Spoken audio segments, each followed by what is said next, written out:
ಆಂಧ್ರ ಪ್ರದೇಶದ ಒಂದು ವಿಶಾಲವಾದ ಕಾಡಲ್ಲಿ ಆದಿವಾಸಿಯ ಒಂದು ಸಮೂಹ ಇತ್ತು. ಕೆಲವು ವರ್ಷಗಳಿಂದ ಈ ಆದಿವಾಸಿಗಳು ಇಲ್ಲೇ ಇದ್ದಾರೆ. ಕಾಡೇ ಇವರಿಗೆ ಎಲ್ಲಾ ಆಗಿದೆ. ಆದ್ರೆ ಇದ್ದಕ್ಕಿದ್ದ ಹಾಗೆ ಕಾಡಿನ ಮಧ್ಯ ಒಂದು ಮಾಲ್ ಅನ್ನ ಕಟ್ಟೋ ಕೆಲ್ಸ ನಡೀತಾ ಇರುತ್ತೆ. ಹಾಗೆ ಎಲ್ಲ ಆದಿವಾಸಿಗಳಿಗೆ ಕಾಡನ್ನ ಖಾಲಿ ಮಾಡೋದಕ್ಕೆ ಹೇಳ್ತಾರೆ. ಎಲ್ಲರೂ ಸರಿಯಾಗಿ ಕೇಳಿಸ್ಕೊಳ್ಳಿ, ಇಲ್ಲಿ ನಾನು ಮಾಲ್ ಮಾಡಕ್ ಹೋಗ್ತಾ ಇದ್ದೀನಿ. ಅದಕ್ಕೆ ಎಲ್ಲರೂ ಈ ಕಾಡನ್ನ ಬಿಟ್ಟು ಹೋಗ್ಬೇಕಾಗುತ್ತೆ. ಈ ಕಾಡೇ ನಮ್ಮ ಮನೆ ಇದ್ದ ಹಾಗೆ, ನಾವೀ ಮನೆನ ಬಿಟ್ಟು ಎಲ್ಲಿಗೆ ಹೋಗೋದು? ಅದೆಲ್ಲ ನನಗೆ ಗೊತ್ತಿಲ್ಲ. ಎಲ್ಲಿಗೆ ಹೋಗ್ಬೇಕು ಹೋಗಿ, ಆದ್ರೆ ಈ ಕಾಡನ್ನ ಬಿಟ್ಬಿಡಿ. ಆತರ ಹೇಗ್ ಖಾಲಿ ಮಾಡೋದಕ್ಕಾಗತ್ತೆ? ಇದು ನಮ್ಮ ಪೂರ್ವಜರು ಇದ್ದಂತ ಜಾಗ. ಪ್ರೀತಿಯಿಂದ ಹೇಳಿದ್ರು ಕೇಳಿಲ್ಲ ಅಂದ್ರೆ ನಾನ್ ನಿಮಗೆ ಹೊಡೆದು ಇಲ್ಲಿಂದ ಓಡಿಸ್ಬೇಕಾಗುತ್ತೆ. ಇದು ಗೌರ್ಮೆಂಟಿನ ಆರ್ಡರ್, ಎಲ್ಲರೂ ಕೇಳಲೇಬೇಕಾಗುತ್ತೆ. ಇಲ್ಲಾಂದ್ರೆ ನಿಮಗೆಲ್ಲರಿಗೂ ಇದಕ್ಕೆ ಶಿಕ್ಷೆ ಸಿಕ್ಕೇ ಸಿಗುತ್ತೆ. ಕಾಂಟ್ರಾಕ್ಟರ್ ಎಲ್ಲ ಆದಿವಾಸಿಗಳಿಗೂ ಕಾಡನ್ನ ಖಾಲಿ ಮಾಡೋದಕ್ಕೆ ಹೇಳಿ ಹೊರಟೋಗ್ತಾನೆ. ಅವನ ಈ ಮಾತಿಂದ ಎಲ್ಲ ಆದಿವಾಸಿಗಳಿಗೂ ಚಿಂತೆ ಶುರುವಾಗತ್ತೆ. ಯಾರಿಗೂ ಅರ್ಥ ಆಗ್ತಿರಲ್ಲ ಇವರು ಹೋದ್ರು ಎಲ್ಲಿ ಹೋಗ್ತಾರೆ ಅಂತ. ಅಷ್ಟಕ್ಕೂ ಇವರೆಲ್ಲ ತುಂಬಾ ಪೀಳಿಗೆಗಳಿಂದ ಇಲ್ಲೇ ಇದ್ದಾರೆ. ಈ ದೇಶ ಏನು ನಮ್ದಲ್ವಾ? ನಮ್ಮನ್ನ ನಮ್ಮ ಮನೆಯಿಂದನೇ ಹೊರಗೆ ಹಾಕ್ತಾ ಇದ್ದೀರಾ, ಆದ್ರೆ ಗೌರ್ಮೆಂಟ್ ಏನು ಮಾಡ್ತಾ ಇಲ್ಲ. ಸರ್ಕಾರನೇ ನಮ್ಮಿಂದ ಮನೆಗಳನ್ನ ಕಿತ್ಕೊಂಡಿರೋದು. ಇಷ್ಟೆಲ್ಲ ಆದ್ಮೇಲೂ ನಾವು ಸರ್ಕಾರದಿಂದ ಏನೇನ್ ಅಪೇಕ್ಷೆ ಪಡೋದಕ್ಕಾಗತ್ತೆ? ಸ್ವಲ್ಪ ದಿನ ಹೀಗೆ ಕಳೀತು. ಆದ್ರೆ ಆದಿವಾಸಿಗಳು ಕಾಡನ್ನ ಖಾಲಿ ಮಾಡ್ಲಿಲ್ಲ. ಕಾಂಟ್ರಾಕ್ಟರ್ ಕೋಪದಲ್ಲಿ ಬಂದು ಆದಿವಾಸಿಗಳಿಗೆ ಹೇಳ್ತಾನೆ, ನೀವೆಲ್ಲ ಹೀಗೆ ಹೇಳಿದ್ರೆ ಕೇಳೋರಲ್ಲ. ನಿಮಗೆ ಸರಿಯಾಗಿ ಹೊಡೆದೇ ಇಲ್ಲಿಂದ ಓಡಿಸ್ಬೇಕು. ನಾನು ಹಾಗೆ ಏನಾದ್ರೂ ಮಾಡ್ತೀನಿ. ಕಾಂಟ್ರಾಕ್ಟರ್ ಟೌನ್ ಇಂದ ಒಂದು JCB ಅನ್ನ ತಗೊಂಡ್ ಬಂದು ಅವನು ಆ ಮಷೀನ್ ಇಂದ ಕಾಡಲ್ಲಿದ್ದ ಎಲ್ಲ ಮರಗಳನ್ನು ಉರುಳಿಸ್ತಿರ್ತಾನೆ. ಅದರಿಂದ ಆದಿವಾಸಿಗಳ ಮನೆ ಕೂಡ ಉರುಳಿ ಬೀಳುತ್ತೆ. ಇವ್ರು ಎಂತ ಕ್ರೂರಿ ಜನರು! ಎಲ್ಲರ ಮನೆನ ಹೊಡೆದಾಕ್ಬಿಟ್ರು. ಇವಾಗ ನಾವ್ ಎಲ್ಲಿಗೆ ಹೋಗೋದು? ಅದು ಅಲ್ದೆ ಚಳಿಗಾಲ ಬೇರೆ ಹತ್ರ ಬರ್ತಾ ಇದೆ. ಇಂಥದ್ರಲ್ಲಿ ನಮಗ್ ಮನೆನೇ ಇಲ್ಲ ಅಂದ್ರೆ ನಾವ್ ಹೇಗಿರೋದು? ಇಂಥವ್ರಿಗೆ ಏನ್ ಗೊತ್ತಿರುತ್ತೆ ಚಳಿಗಾಲದಲ್ಲಿ ಬಿಸಿಲಲ್ಲಿ ಹೊರಗಡೆ ಮಲಗಿದ್ರೆ ಹೇಗಿರುತ್ತೆ ಅಂತ. ಎಲ್ಲ ಆದಿವಾಸಿಗಳ ಮನೆ ಹಾಳಾಗಿದ್ದಕ್ಕೆ ಅವರ ಮನೆಯನ್ನ ಕಳ್ಕೊಂಡಿದ್ದ ಬೇಜಾರಲ್ಲಿ ಎಲ್ಲರೂ ಕಾಡನ್ನ ಬಿಟ್ಟು ಬೆಟ್ಟದ ಕಡೆಗೆ ಹೋಗ್ತಾರೆ. ಬೆಟ್ಟದ ಮೇಲೆ ಮಂಜು ಬೀಳೋದ್ರಿಂದ ಎಲ್ಲರಿಗೂ ಹೆಚ್ಚು ಚಳಿ ಆಗತ್ತೆ. ಅದ್ರಿಂದ ಆದಿವಾಸಿಗಳು ಹಾಗೆ ಅವರ ಮಕ್ಕಳು ಹುಷಾರ್ ತಪ್ತಾರೆ. ಈ ಚಳಿಗಂತೂ ನಾವು ತುಂಬಾನೇ ಆರೋಗ್ಯ ತಪ್ಪಿಡ್ತೀವಿ. ಆದಷ್ಟು ಬೇಗ ನಾವು ನಮಗೋಸ್ಕರ ಮನೆ ಮಾಡಬೇಕು. ಇಲ್ಲಾಂದ್ರೆ ನಮ್ಮ ಮಕ್ಕಳ ಪರಿಸ್ಥಿತಿ ಎಲ್ಲ ತುಂಬಾ ಕೆಟ್ಟದಾಗ್ಬಿಡುತ್ತೆ. ನಾವೆಲ್ಲ ಮರದ ಕೆಳಗೆ ಮನೆ ಮಾಡೋದನ್ನ ಕಲ್ತಿದೀವಿ. ಈ ಬೆಟ್ಟದ ಮೇಲೆ ಹೇಗೆ ಮನೆ ಮಾಡೋದು? ನನಗನ್ಸುತ್ತೆ ಇವಾಗ ನಾವು ನಮ್ಮ ಕುಲದೇವತೆ ಹತ್ರ ಸಹಾಯ ಕೇಳಲೇಬೇಕು. ಅವರೇ ನಮ್ಮನ್ನ ಇನ್ನು ಈ ಸಮಸ್ಯೆಯಿಂದ ಪಾರ್ ಮಾಡೋದಕ್ಕೆ ಸಾಧ್ಯ. ಈಗ ಎಲ್ಲ ಆದಿವಾಸಿಯ ಸಮೂಹ ನಿಂತು ತಮ್ಮ ಕುಲದೇವತೆಗೆ ಪೂಜೆ ಮಾಡ್ತಾರೆ. ಇವರ ಕುಲದೇವತೆ ಉಷ್ಟ್ರಪಕ್ಷಿ. ಹಾಗೆ ಇವರ ಹತ್ರ ಅದ್ರ ದೊಡ್ಡ ಮೂರ್ತಿನೂ ಇರುತ್ತೆ. ಇಡೀ ಸಮುದಾಯ ಎಲ್ಲೇ ಇದ್ರೂ ಕೂಡ ಈ ಮೂರ್ತಿಯನ್ನ ಇವ್ರ ಜೊತೆಲೆ ತಗೊಂಡು ಹೋಗ್ತಾರೆ. ಹೇ ಕುಲದೇವತೆ, ನಮಗೆ ಸಹಾಯ ಮಾಡಿ. ನಾವೆಲ್ಲ ಮನೆನ ಕಳ್ಕೊಂಡ್ಬಿಟ್ಟಿದೀವಿ. ಹೇ ಕುಲದೇವತೆ, ನಮ್ಗೆಲ್ಲ ಇರೋದಕ್ಕೆ ಮನೆಯನ್ನ ಕೊಡು. ನಮ್ಮ ಮಕ್ಕಳು ಈ ಕಾಡಲ್ಲಿ ಬೀಳ್ತಿರೋ ಮಂಜಿಂದ ತುಂಬಾನೇ ಹುಷಾರ್ ತಪ್ತಾ ಇದ್ದಾರೆ. ಪ್ರತಿ ಆದಿವಾಸಿಯು ತಮ್ಮ ಮನಸ್ಸಲ್ಲಿ ಭಕ್ತಿಯಿಂದ ತಮ್ಮ ಕುಲದೇವತೆನ ಪೂಜಿಸ್ತಾರೆ. ಅದರಿಂದ ಸಹಾಯ ಕೇಳ್ತಾರೆ. ಎಲ್ಲ ಆದಿವಾಸಿಗಳ ಕೂಗನ್ನ ಕೇಳಿ ಅವರ ಕುಲದೇವತೆ ಉಷ್ಟ್ರಪಕ್ಷಿ ಅವರ ಮುಂದೆ ಪ್ರತ್ಯಕ್ಷ ಆಗತ್ತೆ. ನಿಮಗೆಲ್ಲರಿಗೂ ತುಂಬಾನೇ ಅನ್ಯಾಯವಾಗಿದೆ. ನಿಮ್ಗೆಲ್ಲರಿಂದ ನಿಮ್ ಮನೆಗಳನ್ನ ಕಿತ್ಕೊಂಡಿದ್ದಾರೆ. ಅದಕ್ಕೆ ನಾನು ಇಲ್ಲಿಗೆ ನಿಮಗೆ ಸಹಾಯ ಮಾಡಕ್ಕಂತ ಬಂದಿದ್ದೀನಿ. ಉಷ್ಟ್ರಪಕ್ಷಿ ತನ್ನ ಜಾದೂ ಶಕ್ತಿಯಿಂದ ಒಂದು ದೊಡ್ಡ ಮೊಟ್ಟೆಯನ್ನ ಸೃಷ್ಟಿಸುತ್ತೆ. ಅದು ಒಂದು ಬಿಲ್ಡಿಂಗ್ ಗಿಂತಲೂ ದೊಡ್ಡದಾಗಿರತ್ತೆ. ಇದು ನನ್ನ ಜಾದುವಿನ ಮೊಟ್ಟೆ. ನೀವೆಲ್ಲ ಇದ್ರ ಒಳಗಡೆ ವಾಸವಾಗಬಹುದು. ಮತ್ತೆ ನಿಮಗೆ ಹೊಟ್ಟೆ ಹಶುವಾದಾಗ ಇದ್ರ ಒಳಗಡೆ ಇಟ್ಟಂತಹ ಆಹಾರವನ್ನ ತಿನ್ಬೋದು. ಜೊತೆಗೆ ಈ ಜಾದುವಿನ ಮೊಟ್ಟೆ ನಿಮಗೆಲ್ಲರಿಗೂ ಚಳಿಗಾಲ, ಬೇಸಿಗೆಗಾಲ, ಮಳೆಗಾಲದಲ್ಲಿ ಬರುವಂತಹ ಎಲ್ಲ ಸಮಸ್ಯೆಯಿಂದ ಪಾರ್ ಮಾಡುತ್ತೆ. ಹೇ ಕುಲದೇವತೆ, ನಾವೆಲ್ಲರೂ ಆದಿವಾಸಿಗಳು ನೀವು ಕೊಟ್ಟಂತಹ ಈ ಜಾದುವಿನ ಮೊಟ್ಟೆಗಾಗಿ ನಿಮಗೆ ಧನ್ಯವಾದ ಹೇಳ್ತೀವಿ. ಹೇ ಕುಲದೇವತೆ, ನಿಮ್ಗೆ ಜಯವಾಗ್ಲಿ. ನೀವು ನಮ್ಮೆಲ್ಲ ಆದಿವಾಸಿಗಳಿಗೂ ಒಂದು ಹೊಸ ಮನೆಯನ್ನ ಕೊಟ್ಟು ಎಲ್ಲರಿಗೂ ಮತ್ತೆ ಒಳ್ಳೆ ಸಹಾಯವನ್ನ ಮಾಡಿದಿರಾ. ನಾವೆಲ್ಲ ನಿಮ್ಗೆ ಈ ಕಾರಣಕ್ಕಾಗಿ ಕೋಟಿ ಕೋಟಿ ನಮನವನ್ನ ಮಾಡ್ತೀವಿ. ಪ್ರತಿ ಆದಿವಾಸಿಯು ತಮ್ಮ ಕುಲದೇವತೆಗೆ ನಮಸ್ಕಾರ ಮಾಡ್ತಾರೆ. ಹಾಗೆ ಅವರ ಕುಲದೇವತೆ ಎಲ್ಲರಿಗೂ ಆಶೀರ್ವಾದ ಮಾಡಿ ಅಲ್ಲಿಂದ ಅದೃಶ್ಯ ಆಗತ್ತೆ. ಈಗ ಎಲ್ಲ ಆದಿವಾಸಿಗಳು ಆ ಮೊಟ್ಟೆ ಆಕಾರದ ಮನೆಯೊಳಗೆ ಹೋಗ್ತಾರೆ. ಈ ಮನೆ ಅಂತೂ ರಾಜನ ಅರಮನೆಗಿಂತನೂ ದೊಡ್ಡದಾಗಿದೆ. ಇಷ್ಟು ದೊಡ್ಡ ಮನೆಲಂತೂ ನಾವ್ ಎಲ್ಲರೂ ಪ್ರೀತಿಯಿಂದ ಒಟ್ಟಿಗೆ ಇರ್ಬೋದು. ಮಾಯಾ ಮೊಟ್ಟೆಯ ಮನೆಯೊಳಗೆ ಅವರೆಲ್ಲ ವಿಭಿನ್ನ ದೃಶ್ಯವನ್ನ ನೋಡ್ತಾರೆ. ಆದಿವಾಸಿಗಳು ಅವರಿಗೆ ಹಸಿವಾಗ್ತಿದ್ದ ಹಾಗೆ ಬಂದು ಊಟ ಮಾಡ್ತಾರೆ. ಇಲ್ಲಿ ಪ್ರತಿಯೊಬ್ಬರ ಇಷ್ಟದ ಪ್ರಕಾರವಾಗಿ ತರತರಹದ ತಿನಿಸು ರೆಡಿ ಆಗಿರತ್ತೆ. ನನಗಂತೂ ಅನ್ನಿಸ್ತಾ ಇದೆ ಇದು ಬರೀ ಮನೆ ಅಲ್ಲ, ಸ್ವರ್ಗ ಅಂತ. ನಮಗೆ ಯಾವ ವಸ್ತುಗಳ ಅಗತ್ಯವಿದೆಯೋ ಆ ಎಲ್ಲ ವಸ್ತುಗಳು ಇಲ್ಲಿದಾವೆ. ತಿನ್ನೋದಕ್ಕೆ ಊಟ, ಮಲ್ಗೋದಕ್ಕೆ ಹಾಸಿಗೆ, ಬಿಸ್ತರ ಮತ್ತು ಮಕ್ಕಳ ಓದುವಿಗಾಗಿ ಪುಸ್ತಕ ಕೂಡ ಇದೆ. ಎಲ್ಲ ಆದಿವಾಸಿಗಳು ತುಂಬಾನೇ ಸಂತೋಷದಿಂದ ಆ ಜಾದು ಮೊಟ್ಟೆಯ ಮನೆಯಲ್ಲಿ ಜೀವನ ಮಾಡ್ತಿರ್ತಾರೆ. ಆದ್ರೆ ಇದ್ದಕ್ಕಿದ್ದ ಹಾಗೆ ಒಂದು ದಿನ ಜಾದು ಮೊಟ್ಟೆಯ ಮನೆ ಜೋರಾಗಿ ನಡ್ಗೋಕೆ ಶುರುವಾಗತ್ತೆ. ನಂಗನ್ಸುತ್ತೆ ಜೋರಾಗಿ ಗಾಳಿ ಬೀಸ್ತಾ ಇದೆ. ನಾವು ಆದಷ್ಟು ಬೇಗ ಎಲ್ರನ್ನ ಈ ಮನೆ ಒಳಗಡೆ ಕರ್ಕೊಂಬರ್ಬೇಕು. ಕೆಲವು ಆದಿವಾಸಿಗಳು ಜಾದು ಮೊಟ್ಟೆಯ ಮನೆಯಿಂದ ಹೊರಗಡೆ ಹೋಗ್ತಾರೆ. ಅಲ್ಲಿ ಅವ್ರು ನೋಡ್ತಾರೆ ಹೊರಗಡೆ ತುಂಬಾನೇ ಜೋರಾದ ಗಾಳಿ ಬೀಸ್ತಿರತ್ತೆ. ಆದಿವಾಸಿಗಳು ಮೊದ್ಲು ಮಕ್ಕಳನ್ನ ಮನೆಯೊಳಗೆ ಕರ್ಕೊಂಡು ಹೋಗ್ತಾರೆ. ಬನ್ನಿ ಮಕ್ಕಳೇ, ಬೇಗ ಈ ಮನೆ ಒಳಗಡೆ ಬನ್ನಿ ಬನ್ನಿ, ಇಲ್ಲಾಂದ್ರೆ ಈ ಗಾಳಿ ನಿಮ್ಮನ್ನ ಸಾಯಿಸೇ ಬಿಡುತ್ತೆ. ಎಲ್ಲ ಮಕ್ಕಳು ಬೇಗ ಬೇಗ ಮೊಟ್ಟೆಯ ಮನೆಯೊಳಗೆ ಹೋಗ್ತಾರೆ. ಅವರ ನಂತರ ಆದಿವಾಸಿಗಳು ಕೂಡ ಆ ಮೊಟ್ಟೆಯ ಮನೆಯೊಳಗೆ ಹೋಗ್ತಾ ಇರ್ತಾರೆ. ಅಷ್ಟರಲ್ಲೇ ಅವರಿಗೆ ಯಾರೋ ಜೋರಾಗಿ ಕಿರಿಚಿದಂತ ಶಬ್ದ ಕೇಳುತ್ತೆ.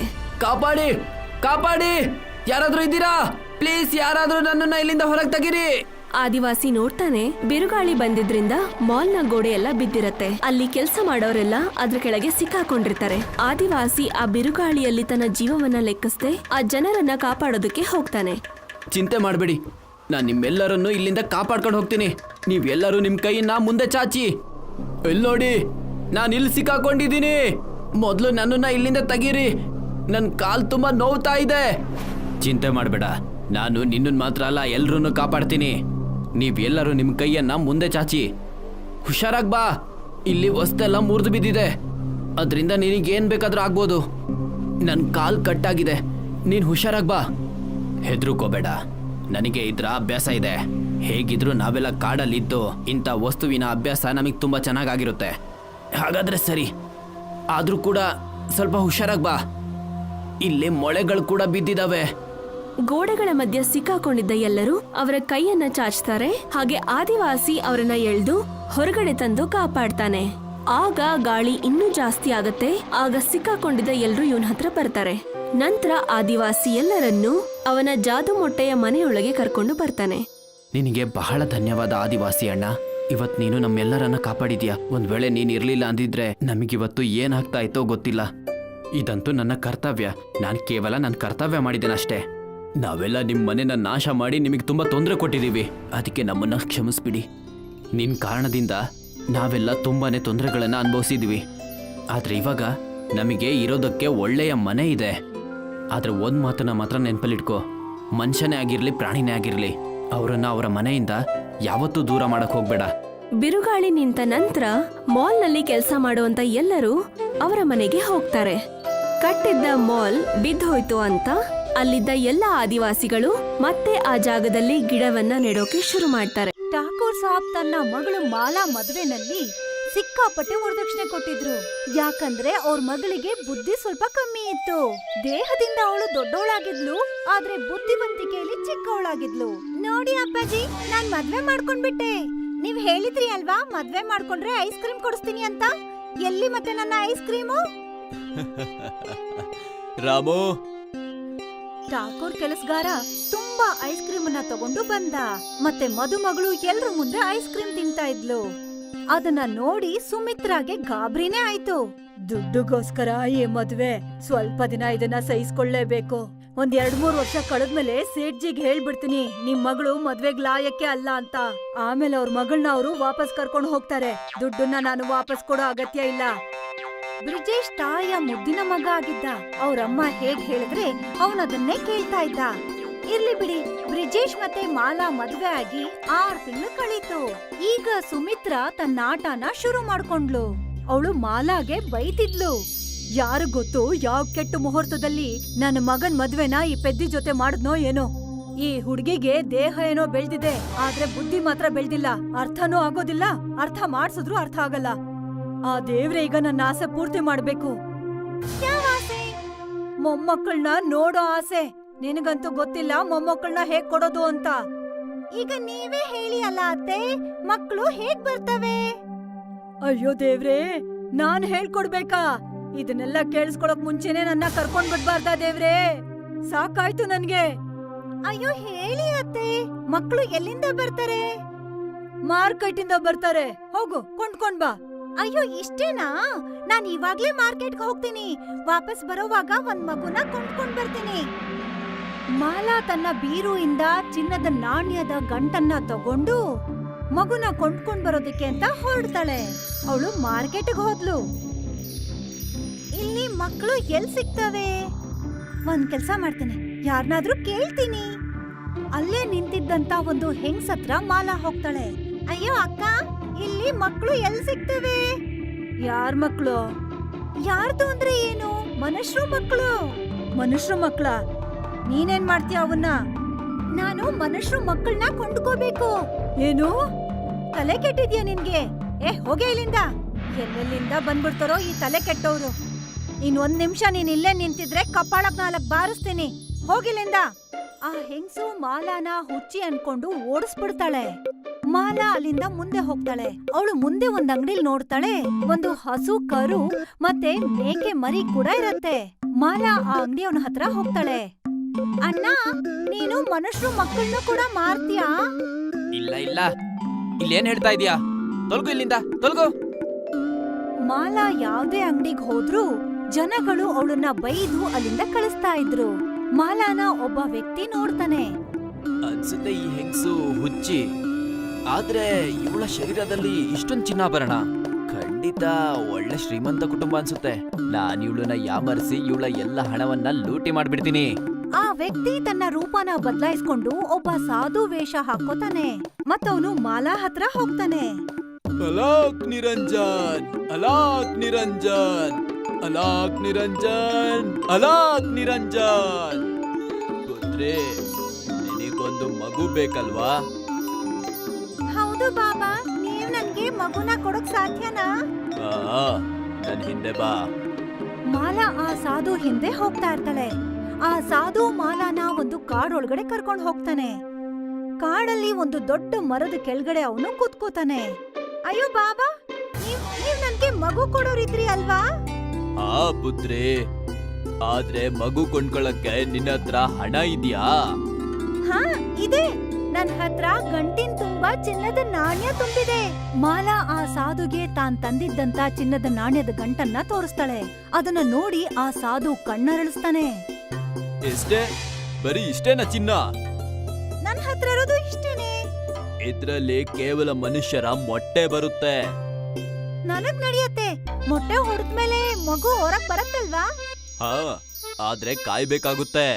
ಆಯ್ತು, ಪರವಾಗಿಲ್ಲ. ನೀನ್ ಇಲ್ಲೇ ಇರು, ನಾನ್ ಮನುಷ್ಯರ ಮೊಟ್ಟೆಯನ್ನ ತಗೊಂಡ್ ಬರ್ತೀನಿ. ಆ ಕಳ್ಳ ಸಾಧು ಒಂದು ಮರದ ಹಿಂದೆ ಹೋಗ್ತಾನೆ. ಆ ದೊಡ್ಡ ಮರದ ಹಿಂದೆ ಅವನು ಮುಂಚೆನೆ ಒಂದು ಕರ್ಬೂಜ ಹಣ್ಣನ್ನ ಬಿಳಿ ಬಣ್ಣ ಹೊಡೆದು ಇಟ್ಟಿದ್ದ. ಆ ಕಳ್ಳ ಸಾಧು ಬಿಳಿ ಬಣ್ಣದ ಕರ್ಬೂಜ ಹಣ್ಣನ್ನ ತಂದ ಮತ್ತವನು ಆ ಹಣ್ಣನ್ನ ಮಾಲಾಗೆ ಕೊಟ್ಟ.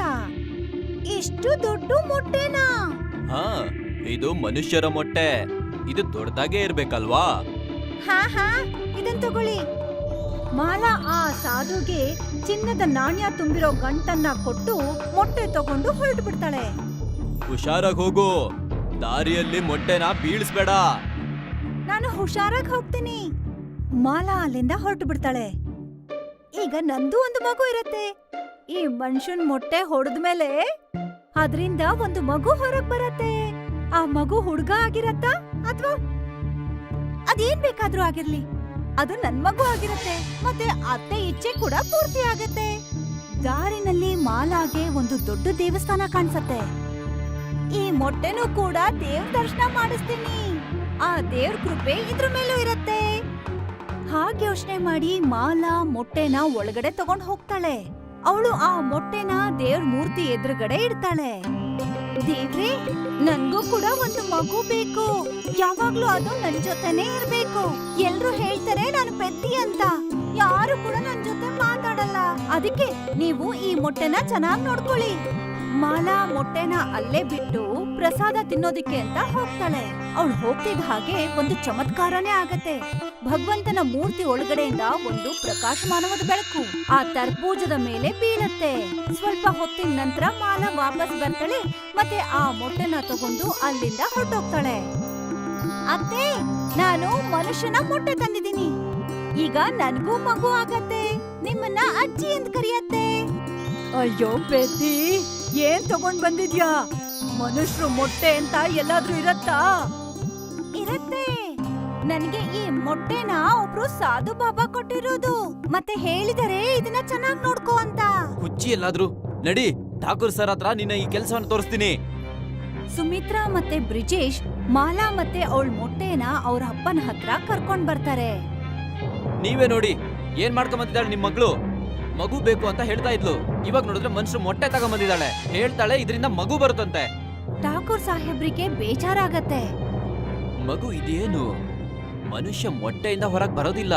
ಅಪ್ಪಾಜಿ ಬರತ್ತೆ, ಈ ಮೊಟ್ಟೆಯಿಂದ ಮಗು ಖಂಡಿತ ಬರತ್ತೆ. ಇದೆಲ್ಲ ಹೇಗಾಗುತ್ತೆ?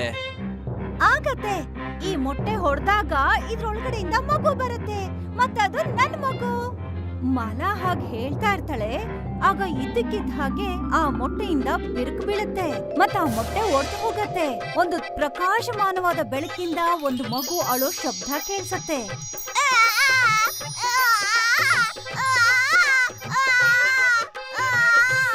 ಎಲ್ರಿಗೂ ಆಶ್ಚರ್ಯ ಆಗತ್ತೆ. ಆ ಮೊಟ್ಟೆ ಒಳಗಡೆ ನಿಜವಾಗ್ಲೂ ಒಂದು ಮಗು ಇತ್ತು. ನನ್ ಮಗು ನೋಡಿ ಅಪ್ಪಾಜಿ, ನನ್ ಮಗು. ನಾನ್ ಹೇಳಿದ್ದೆ ತಾನೆ, ನನ್ ಮಗು ಮೊಟ್ಟೆ ಹೊಡ್ಕೊಂಡು ಹೊರಗ್ ಬರತ್ತೆ ಅಂತ. ನೋಡಿ, ಠಾಕೂರ್ ಸಾಹೇಬ್ರು, ಬ್ರಿಜೇಶ್, ಸುಮಿತ್ರಾ ಮತ್ತೆ ಬೇರೆ ಎಲ್ರಿಗೂ ಕೂಡ ಅವ್ರ ಕಣ್ಣನ್ನ ಅವರೇ ನಂಬೋದಕ್ಕಾಗ್ಲಿಲ್ಲ. ಕಣ್ ಮಿಟಕ್ಸ್ದೆ ನೋಡ್ತಾ ಇದ್ರು. ಇದು ಭಗವಂತನ ಚಮತ್ಕಾರನೇ ಆಗಿತ್ತು. ಮೊಟ್ಟೆಯಿಂದ ಮಗು ಹೊರಗ್ ಬಂದಿತ್ತು.